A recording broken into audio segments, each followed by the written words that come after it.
Good morning, નમસ્કાર મિત્રો. તમે એસએસસી એક્ઝામ ધોરણ 10 પાસ કરી અને ધોરણ 11માં શ્રી એમબી કરણાથ હાઈસ્કૂલ પાલનપુરમાં પ્રવેશ મેળવી લીધો છે. એ બદલ તમને હાર્ટી કોંગ્રેચ્યુલેશન્સ. હવે આપણે આ ધોરણ 11 કોમર્સ આર્ટ્સ, તમારો સબ્જેક્ટ છે ઇંગ્લિશ, એનો સબ્જેક્ટ કોડ 013. આજે હું તમને ધોરણ 11 ઇંગ્લિશનો લેસનનું નામ છે the journey of my life from earth to Everest, Arunima Sinha, એ તમને શીખવવા જઈ રહ્યો છું. તમારી પાસે પુસ્તક રાખવાનું છે, પણ હું પાઠ ચાલુ કરું એ પહેલાં તમને થોડીક જનરલ ઇન્સ્ટ્રક્શન્સ આપી દેવા માગું છું કે આપણે શું કરવાનું છે. તો તમારે 200 પેજના 2 ફૂલ સ્કેપ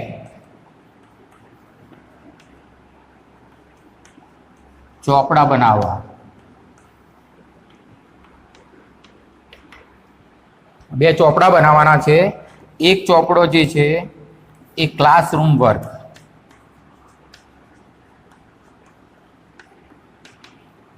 વર્ગ કાર્ય, અને બીજો ચોપડો છે હોમવર્ક, ગૃહ કાર્ય.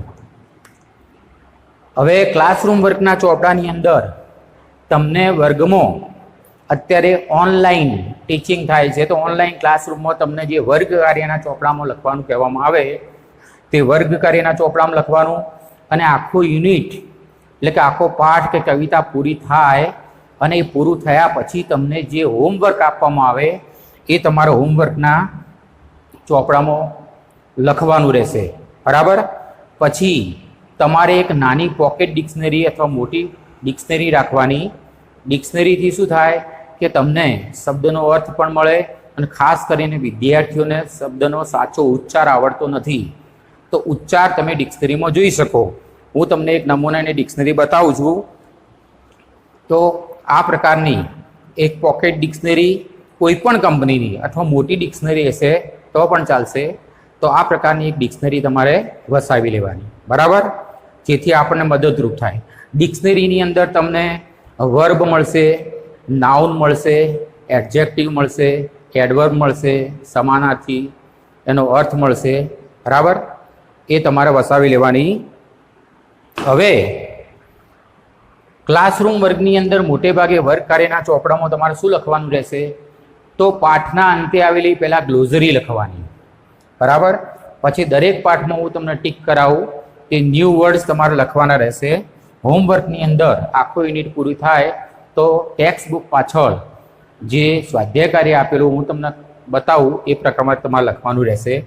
હવે તમારે નોટબુકની અંદર આ રીતે 2 ચોપડાની એક અનુક્રમણિકા બનાવવાની રહેશે. તો આ પ્રકારની ઇન્ડેક્સ બનાવવાની. ઇન્ડેક્સ અનુક્રમણિકા, જેની અંદર પહેલું કોલમ નંબર, ક્રમ નંબર, પછી કન્ટેન્ટ્સ એટલે વિષય વસ્તુ, પછી ત્રીજું ખાનું છે એમાં ગ્રેડ, GRADE, ગ્રેડ, અને છેલ્લા ખાનામાં ટીચર્સ સાઇન. આ પ્રકારના 2 ચોપડાની 2 અનુક્રમણિકા બનાવવાની. એની દાખલા તરીકે હોમવર્કનો ચોપડો હોય તો શું લખવાનું? નંબર 1, બીજો લખવાનું યુનિટ 1, રીડ 1, પછી નામ લખવાનું the journey of my life from earth to Everest. આ રીતે. પછી 2 નંબરમાં લખવાનું unit 1, read 2, the wild saviour. આ રીતે તમારા અનુક્રમણિકામાં એ કન્ટેન્ટમાં પાઠનું નામ, એનો નંબર એ લખવાનું. પછી જ્યારે તમે શાળામાં આવશો ત્યારે હું તમારી પાસે પહેલા અઠવાડિયામાં ક્લાસરૂમ વર્ક અને હોમવર્કનો ચોપડો માગીશ, તેમાં ગ્રેડ અને સહી મૂકીશ, સહી કરીશ. જેનું કામ પૂરું નહીં હોય એના વાલીને બોલાવવામાં આવશે. તો આ બે ચોપડામાં તમારે ઘેર લખતા રહેવાનું. હવે આપણે શરૂ કરીએ છીએ the journey of my life from earth to Everest. Okay, હવે આ પાઠને આપણે યુનિટ 1 રીડ 1 આ પાઠને આપણે 2 થી 3 ભાગમાં જોઈશું. તો પહેલાં તો તમારે શું કરવાનું કે વર્ગ કાર્યના ચોપડામાં, ક્લાસરૂમ વર્કના ચોપડામાં સૌથી પહેલાં તમારે ગ્લોઝરી લખવાની. પાઠ પાછળ જે ગ્લોઝરી આપેલી છે એમાં શબ્દ, તેનો અંગ્રેજી મિનિંગ અને એનો ગુજરાતી અર્થ લખવાનો છે. બરાબર? તો let's read the lesson first, the journey of my life from earth to Everest. Arunima Siha was a national level volleyball player. When she was traveling on a train, some thugs tried to snatch her golden chain. હવે જે શબ્દ હું 2 વાર બોલું એ શબ્દના નીચે તમારે પેન્સિલથી અંડરલાઈન કરવાની અને એ શબ્દ તમારે વર્ગ કાર્યની નોટબુકમાં નોંધવાનો રહેશે. બરાબર? તો Arunima Sinha was a national level volleyball player. When she was traveling on a train, some thugs tried to snatch her golden chain. હવે હું તમને સમજાવું કે આ બે લાઈનની અંદર હું 2 શબ્દો એવા બોલ્યો કે જે હું 2 વાર બોલ્યો છું. દાખલા તરીકે થગ્સ, સ્નેચ, એના નીચે પેન્સિલથી અંડરલાઈન કરી દેવાની. આ 2 શબ્દો તમારે તમારા વર્ગ કાર્યની નોટબુકમાં લખવાના છે. હું શીખવું છું કે ક્લાસરૂમ વર્ક ની નોટબુક હોય એમાં પેજ છે, આ માર્જિન છે, આ ઉપર અહીંયા તમારે લખવાનું unit 1 read 1 the journey of my life from earth to Everest. પાઠનું નામ લખવાનું. અહીંયા શરૂઆતમાં તમારે લખવાની ગ્લોઝરી. આખો પાઠ પૂરો થાય એટલે પાઠની પાછળ જે ગ્લોઝરી આપેલી છે એ ગ્લોઝરીના શબ્દો તમારે લખી દેવાના. અહીંયા એ ગ્લોઝરી પૂરી થાય પછી હું પાઠમાં જે અઘરા શબ્દો 2 વાર બોલું છું એ શબ્દ લખવાના. તો અહીંયા લખવાના ન્યૂ વર્ડ્સ. એની અંદર તમારે અહીંયા હું બોલ્યો તો શું લખવાનું? થગ્સ, પહેલા શબ્દ. અહીંયા લખવાનો ઉચ્ચાર થગ્સ. અહીંયા એનો ગુજરાતી અર્થ ગુંડાઓ. તો પહેલી લીટીની અંદર તમારે લખવાનું છે અંગ્રેજી શબ્દ, એનો ઉચ્ચાર. અહીંયા વર્ડ, ઉચ્ચાર. જો એનો અંગ્રેજી મિનિંગ આવડતો તો અંગ્રેજી મિનિંગ અથવા ગુજરાતી અર્થ. તો તમારે અંગ્રેજી શબ્દ, એનો ઉચ્ચાર, ગુજરાતી અર્થ એ રીતે લખવાનો છે. બીજો મેં બોલ્યો સ્નેચ, SNATCH. તો સ્નેચ એટલે ઝૂંટવી લેવું. બરાબર? પછી જો ભૂતકાળના રૂપો અને ભૂતકૃદંત આવે તો તમારે આ રીતે લખવાનું મૂળ રૂપ. દાખલા તરીકે she fought back but was thrown out of speeding train and lost her left leg. તો હું બોલ્યો ફોટ, તો તમારે લખવાનું ટુ ફાઇટ, ફોટ. અહીંયા લખવાનું ફાઇટ, એનો ભૂતકાળ ફોટ. અહીંયા લખવાનું ઝઘડવું, લડાઈ કરવી. તો જે પાઠની અંદર ભૂતકાળ કે ભૂતકૃદંત હોય એનું મૂળ રૂપ લખવાનું, પછી તમારે પાસ્ટ ટેન્સ અને પાસ્ટ પાર્ટિસિપલ લખવાનું. બીજું છે થ્રોન. તો અહીંયા લખવાનું ટુ થ્રો, થ્રુ ભૂતકાળ, થ્રોન ભૂતકૃદંત, ફેંકવું. પછી બીજું રૂપ છે લોસ્ટ. તો લૂઝ,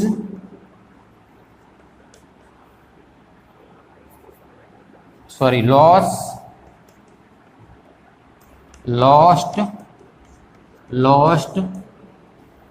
ગુમાવવું. એટલે જ્યાં પાઠમાં ક્રિયાપદનું ભૂતકાળ કે ભૂતકૃદંત હોય તેમાં આ રીતે તમારે અહીંયા ન્યૂ વર્ડ્સમાં લખવાનું રહેશે. તમારો પાઠ ફરીથી આપણે હું શરૂ કરું છું. જે શબ્દ નવો છે એના નીચે હું એને 2 વાર બોલીશ, તમારે અંડરલાઈન કરવાની. Unit 1, Read 1, The Journey of My Life from Earth to Everest. Arunima Sia was a national level volleyball player. When she was traveling on a train, some thugs tried to snatch her golden chain. She fought back but was thrown out of the speeding train and lost her left leg. This happened when she was 24. However, this accident never affected her spirit. At All India Institute of Medical Sciences, Delhi, an artificial leg was fitted. A year later, she was retrained as a mountaineer and became the first female with an artificial leg to scale Mount Everest. This is an unforgettable story of hope, courage and inspiration. Let us read 4 scenes of her life narrated in her own words. Scene 1. I started dozing. My eyes were closed but my mind was awake. I remember someone saying that Bareilly would come after some time. I was in deep thought when I felt a hand tugging at my gold chain. A girl's sixth sense is always her best companion. I instinctively opened my eyes and saw 4 or 5 young men around me. Their drunken looks and behavior gave me an inkling of their intention. I stood up in a flash to tell them that I had no intentions of parting with my chain, so they came together at me. Even though the compartment was full, none of my fellow passengers got up to even inquire what was happening. Forget about their coming to my rescue. I had no option but to take on. So I caught a youth who was trying to size up by his collar and pushed him back. I kicked a couple of others. An exceptional battle had begun inside the train on the move. The walls made another attempt to snatch my chain. Still I resisted until one of them, driven by a frenzy, gave me an extra hard kick using all his force. Off balance, I could not recover in time. I literally flew out of the train, still holding my mobile phone. I was mid-air when I flew right into another train moving on the next track. My body hit the moving still and rebounded to my train. This ping pong must have continued for several seconds before gravitational force pulled me down. Despite my efforts, my left leg fell on the track. Gutch! That was the sound of my leg getting chopped. There was no one to hear my intense scream. I lay motionless for a while, watching the red tail light of the train until it dimmed and faded into darkness. Then I fainted. હવે માત્ર આજે આપણે scene 1 સુધીની ચર્ચા કરીશું.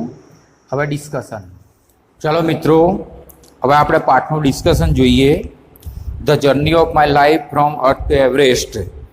મારા જીવનની મુસાફરી પૃથ્વીથી મોડી અને એવરેસ્ટ સુધી. Arunima Sinha was a national level volleyball player.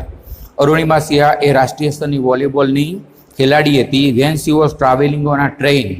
જ્યારે તે એકવાર ટ્રેનમાં મુસાફરી કરતી હતી. સમ ઠગ્સ એટલે ગુંડાઓ. કેટલાક ગુંડાઓ try to snatch her golden chain.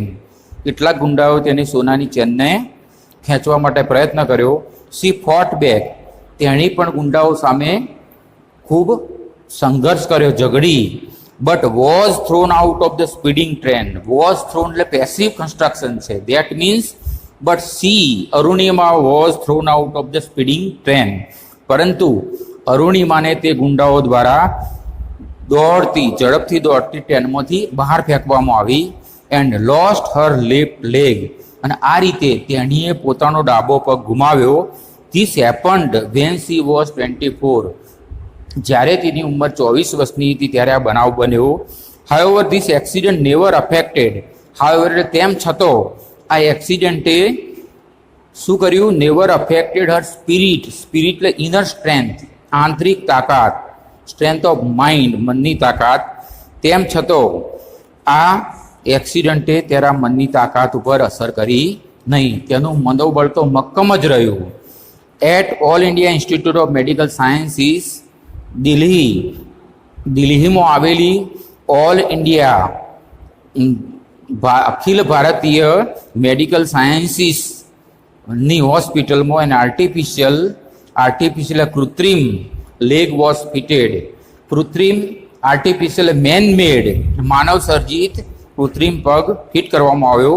આ યર લેટર, એક વર્ષ પછી, she was retrained as a mountaineer. એક વર્ષ પછી તેને પર્વતારોહક તરીકે ફરીથી તાલીમ લીધી. And became the first female. સૌ પ્રથમ એવી સ્ત્રી બની વિથ એન આર્ટિફિશિયલ લેગ કે જેને કૃત્રિમ પગ હોય. તેણે શું કર્યું? To scale Mount Everest. To scale એટલે ક્લાઇમ્બ, ચઢાણ કરવું. તો માઉન્ટ એવરેસ્ટ શિખર કૃત્રિમ પગ સાથે સર કરવાવાળી સૌ પ્રથમ સ્ત્રી બની. કોણ? Arunima Sinha. This is her unforgettable story. Unforgettable ન ભૂલી શકાય તેવી, અવિસ્મરણીય. અહીંયા તેની હોપ એટલે આશા, કરેજ એટલે હિંમત, અને ઇન્સ્પિરેશન પ્રેરણાની અવિસ્મરણીય સ્ટોરી છે. Lettuce read 4 scenes of her life. ચાલો આપણે તેના જીવનના 4 સીન વાંચીએ. નેરેટ વર્ણન કરું ઇન હર ઓન વર્ડ્સ. જેનું વર્ણન તેણે પોતાના શબ્દોમાં, અરુણિમા પોતાના શબ્દોમાં વર્ણન કરે છે. First person singular. I had started dozing. I એટલે અરુણિમા પોતે કહે છે. ડોઝિંગ એટલે ટુ બી સ્લીપી, નિંદ્રા આવી. મને ટ્રેનમાં નિંદ્રા આવવાની શરૂઆત થઈ ગઈ હતી. My eyes were closed. મારી આંખો બંધ હતી. But my mind was awake. મારું મન જાગૃત હતું. I remember someone saying that. મને એ બરાબર યાદ છે કે કોઈ કહેતું હતું કે બરેલી વુડ કમ આફ્ટર સમ ટાઈમ. બરેલી એ ઉત્તર પ્રદેશનું શહેર છે. અહીંયા અરુણિમાને યાદ છે કે કોઈ કહેતું હતું કે હવે બરેલી સ્ટેશન આવી રહ્યું છે થોડાક સમય પછી. I was in deep thought when I felt a hand tugging at my golden chain. Tugging એટલે પુલ વિથ જર, કોંચકાથી ખેંચવું. અરુણિમા કહે છે when I felt a hand tugging at my gold chain. જ્યારે મને અનુભૂતિ થઈ કે મારી ગળામાં પહેરેલી સોનાની ચેનને કોઈ ખેંચવા પ્રયત્ન કરી રહ્યું છે, ત્યારે અરુણિમા કહે આઈ વોઝ ઇન ડીપ થોટ. ઊંડા વિચારમાં હતી. આ ગર્લ સિક્સ્થ સેન્સ એટલે છઠ્ઠી ઇન્દ્રિય, જેને કહેવાય ઇન્ટ્યુએશન, કોઠાસૂઝ, is always her best companion. છોકરીની છઠ્ઠી ઇન્દ્રિય એ એની શ્રેષ્ઠ સાથી મિત્ર છે. તેથી અરુણિમા કહે છે કે મારી જે સિક્સ સેન્સ હતી એના કારણે આઈ ઇન્સ્ટિંક્ટિવલી એટલે ઓટોમેટિકલી ઓપન માય આઈઝ, ને ઓટોમેટિકલી મારી આંખો ખોલી. And saw 4 or 5 young men around me. મેં જોયું તો 4 થી 5 માણસો મારી આજુબાજુ ઊભા હતા. There drunken looks and behaviour. તેમનો દારૂ પીધેલી હાલત જેવો દેખાવ અને તેમનું વર્તન ગીવ મી એન ઇન્કલિંગ એટલે હિન્ટ, ઈશારો આપવો, અણસાર આપવો ઓફ ધેર ઇન્ટેન્શન. તો તેમનો ઈરાદો શું હતો? તે ઈરાદો તેમના દારૂ પીધેલા હાલત જેવા ચહેરા અને વર્તન જોઈ અને મને તેમના ઈરાદાનો ઇન્કલિંગ એટલે અણસાર આવી ગયો. I stood up in a place એટલે fraction of second, at once તરત જ પલકારામાં હું ઊભી થઈ ગઈ ટુ ટેલ ધેમ ધેટ તેમને કહેવા માટે કે I had no intention of part with એટલે ગુમાવવું, છૂટું પડવું માય ચેન. પરંતુ હું એમને બતાવવા માગતી હતી કે હું મારી ચેન ગુમાવવા માગતી નથી. સો ધે કેમ ટુગેધર એટ મી, તેથી તે ગુંડાઓ મારી તરફ ધસી આવ્યા. ઇવન ધો એટલે તેમ છતાં કોન્ટ્રાસ્ટ બતાવે છે. The compartment was full. Compartment એટલે રેલવેનો કેરેજ ડબ્બો. કમ્પાર્ટમેન્ટ રેલવેનો ડબ્બો પેસેન્જરથી ફૂલ હોવા છતાં none of my fellow passenger, fellow સાથી, કોઈ પણ મારો સાથી આજુબાજુવાળું પેસેન્જર હતું, got up to even inquire એટલે પૂછવું, આસ્ક વોટ વોઝ હેપનિંગ. આખો કમ્પાર્ટમેન્ટ ફૂલ હોવા છતાં કોઈ પણ મારું સાથી પેસેન્જર એ પૂછવા ઊભું ન થયું કે ભાઈ શું થઈ રહ્યું છે. તો અરુણ મેં કહે છે forget about their coming to my rescue. Rescue એટલે બચાવ. તો પછી તે લોકો મારા રેસ્ક્યુ બચાવમાં આવે એ તો મારે ભૂલી જ જવું પડે. આઈ હેડ નો ઓપ્શન. હવે મારી પાસે કોઈ વિકલ્પ નહોતો but to take them on. To take on એટલે ટુ એન્કાઉન્ટર, ટુ ફેસ નો સામનો કરવો. પરંતુ મારી પાસે હવે એમનો સામનો કરવા સિવાય કોઈ ઓપ્શન નહોતો. સો આઈ કોટ આ યુથ. તેથી મેં એક યુવાનને પકડ્યો. યુથ કેવો હતો? તો he was trying to size me up. Two size up એટલે ટુ અસેસ, કોઈની શક્તિ કે તાકાતનો તાગ મેળવવો. ટુ સાઇઝ અપ એટલે to look somebody up and down, કોઈને ઉપરથી નીચે નજર કરવી અને તેની તાકાતનો તાગ મેળવવો. તો એ યુવાન મારી સામે જોઈ રહ્યો હતો. તો અરુણિમા કહે છે સો આઈ કોટ આ યુથ બાય હિઝ કોલર. મેં યુવાનને તેના કોલરથી પકડ્યો એન્ડ પુશ્ડ હિમ બેક. તેને પાછળ ધક્કો માર્યો. આઈ કિક્ડ અ કપલ ઓફ એટલે બે અધર્સ. મેં બે ઠગ્સ ગુંડાઓને લાત મારી. એન એક્સેપ્શનલ એટલે રેર, અસાધારણ, અસામાન્ય. બેટલ એટલે લડાઈ. Had begun inside the train on the move એટલે ચાલતી ટ્રેનની અંદર અસાધારણ લડાઈ શરૂ થઈ હતી. The wolves made another attempt. Wolves તો વુલ્ફ એટલે વરુ, એનું બહુવચન થાય વોલ્વ્સ એટલે વરુઓ. અહીંયા વરુઓ કોના માટે શબ્દ છે? તો ઠગ્સ. અરુણિમા ઠગ્સને કહે છે વરુઓ. The wolves made another attempt. તે વરુ હતા, તે ઠગ હતા, એમણે બીજો પ્રયત્ન કર્યો ટુ સ્નેચ માય ચેન, મારી ચેનને ખેંચવા માટે. સ્ટીલ આઈ રેજિસ્ટેડ. ટુ રેજિસ્ટ એટલે પ્રતિકાર કરવો. છતો મેં એમનો પ્રતિકાર કર્યો. અન્ટિલ ક્યાં સુધી કર્યો પ્રતિકાર? One of them driven by. તે ઠગ ગુંડાઓમાંનો એક ગુંડો શું હતો? આ ફ્રેન્જી એટલે મેડ, એક્સ્ટ્રીમલી એંગર, અતિશય ગુસ્સે થઈને આવ્યો. Give me N extra hard kick using all is force. તેની પાસે રહેલા તમામ બળ વડે મને જોરથી લાત મારી. તો શું થયું? Of balance. અરુણિમા કહે છે ઓફ બેલેન્સ, લૂઝિંગ બેલેન્સ. હું મારું શરીરનું બેલેન્સ ગુમાવી ચૂકી, સમતોલન ગુમાવી ચૂકી. I could not recover in time. એ બેલેન્સને હું સમયસર પુનઃ મૂળ સ્થિતિમાં લાવી શકી નહીં. I literally flew out of the train. Literally એટલે એકચ્યુઅલી, ખરેખર હું એ લાત મારવાથી ટ્રેનની બહાર ફંગોળાઈ ગઈ, ફેંકાઈ ગઈ. Still holding my mobile phone. છતો એ મોબાઈલ ફોન, મારો મોબાઈલ ફોન હતો, એ મારા હાથમાં જ મેં પકડી રાખ્યો. I was mid air when I flew right into another train. જ્યારે હું બહાર ફેંકાઈ ત્યારે અમારી ટ્રેનની બાજુમાંથી another train moving on the next track, બીજા પાટા ઉપર બીજી ગાડી પણ સાથે સાથે દોડી રહી હતી. તો હું બહાર મિડ એર હવામાં ફંગોળાઈ સીધી જ another train moving on the next track, my body hit the moving steel. Moving steel એટલે દોડતી ટ્રેન, સ્ટીલ એટલે અહીંયા ટ્રેન માટે છે. My body hit the moving steel, મારું શરીર બહાર એક ટ્રેનમાંથી બહાર ફંગોળાઈ અને બીજી પાટા ઉપર દોડતી ટ્રેનના સ્ટીલને હિટ થયું. એન્ડ રીબાઉન્ડેડ, ત્યાં અથડાઈ અને રીબાઉન્ડ પાછું ફેંકાયું ટુ માય ટ્રેન, મારી ટ્રેન તરફ.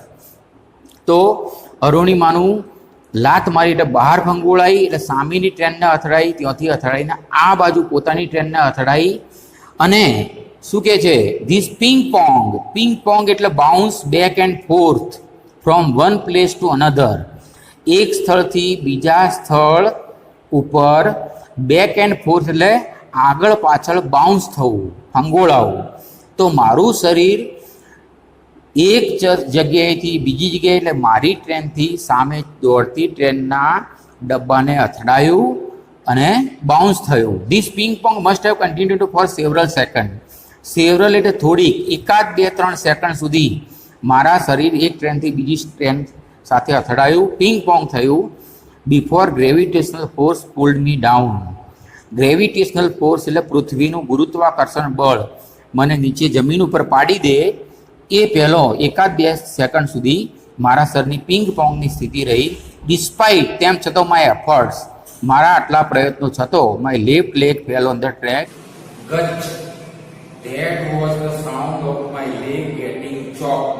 Chop એટલે કટ, સ્લાઇસ, કપાવો. જ્યારે મારો પગ ચોપ્ડ થયો, કટ કપાયો, ત્યારે ગચ એવો અવાજ આવ્યો. There was no one to hear my intense scream. મારી ઇન્ટેન્સ એટલે પ્રબળ તીવ્ર ચીસ સાંભળવાનું ત્યાં કોઈ નહોતું. I lay motionless for a while. Lie એટલે આડા પડવું, સૂઈ જવું, પડ્યા રહેવું. મોશનલેસ એટલે સ્થિર. થોડી ક્ષણ માટે હું ત્યાં સ્થિર પડી રહી. Watching the red tail light of the train, ટ્રેનની પાછળની ટેલ લાઇટ એટલે પાછળની લાલ લાઇટ હું જોતી રહી. અન્ટિલ, ત્યાં સુધી ઇટ ડીમ્ડ, તે લાઇટનો પ્રકાશ ઝાંખો થયો. કેવી રીતે થયો? ટ્રેન દૂર ને દૂર આગળ ચાલી નીકળી એટલે and faded into darkness, faded એટલે ડિસઅપિયર, અને અંધકારમાં તે અદ્રશ્ય થઈ ગઈ. ધેન આઈ ફેઇન્ટેડ, ત્યારબાદ હું ત્યાં એટલે મૂર્છિત થઈ, બેભાન થઈ અને પડી ગઈ. મિત્રો, હવે ટેક્સ્ચ્યુઅલ એક્સ્ટ્રેક્ટ બેઝ તમે ટૂંકા પ્રશ્નો લખાવો છો તે લખી નાખો. મિત્રો, આ પાઠ આપણે સીન 1 જોયો, જેટલો ચલાવ્યો એના ટેક્સ્ચ્યુઅલ એક્સ્ટ્રેક્ટ બેઝ, એમાં ટૂંકા પેરેગ્રાફ આધારિત મેં તમને 10 પ્રશ્નો લખાવેલા છે. આ 10 પ્રશ્નો તમારે તમારી ક્લાસરૂમ વર્ક કાર્યની નોટબુકની અંદર તમારે પાઠ વાંચવાનો, એક એક લીટી સમજવાની અને પ્રશ્નના જવાબ તમારે લખવાના છે. બરાબર? ઓકે, હવે પછી નેક્સ્ટ ટાઈમ જોઈશું.